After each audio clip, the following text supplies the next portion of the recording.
Let me now take you to the Central Region. The Metropolitan Chief Executive of Cape Coast, George Justice Arthur, has called on the government to increase the common fund allocation to the metropolis, describing the current amount as inadequate and unfair. Speaking during a sword-cutting ceremony for common fund projects in the Cape Coast North constituency, the MCE noted that the Cape Coast metropolis has two constituencies that both require equal development support. He therefore appealed to the government to review the allocation to ensure balanced and adequate funding for projects across the area.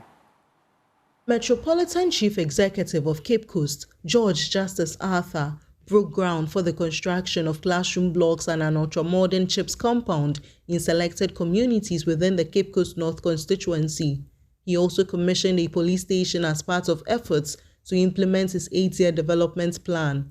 Speaking to the media, Mr. Arthur appealed to government to increase the metropolis's allocation from the common fund to support development projects in the two constituencies within the metropolis. Because of the dynamic of this constituency, this metro, where we have two major constituencies, we are pleading with the government to expand or do something in respect to our common fund for us so that we'll be able to get more projects for the good people of Cape Coast. We are going to have two chip compounds for these two constituencies. We expect that each of the constituencies will have at least two chip compounds, at least 20 mechanized borehole, 10 for each constituency. So anything that will say at least 10, at least 2, at least 3, at least 4, then it means it will go for each of the constituencies within the metropolis. That's why we are pleading with government, we are pleading with Parliament,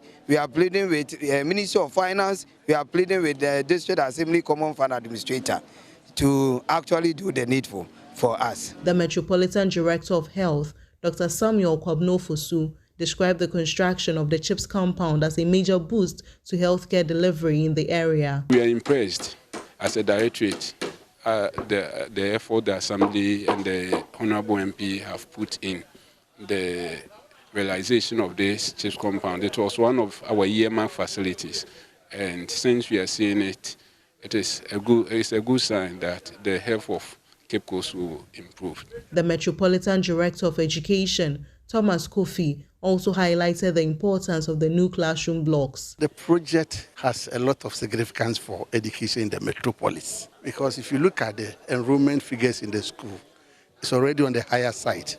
You get it, giving an indication that the classrooms are very congested.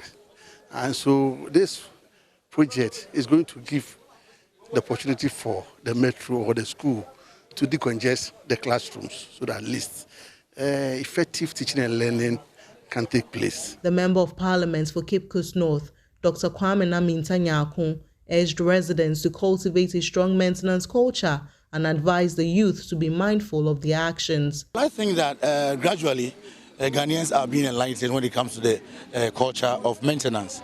And I'm sure those that we will bereft these particular edifices to would also want to do same. We also caution the guys or the youth around here.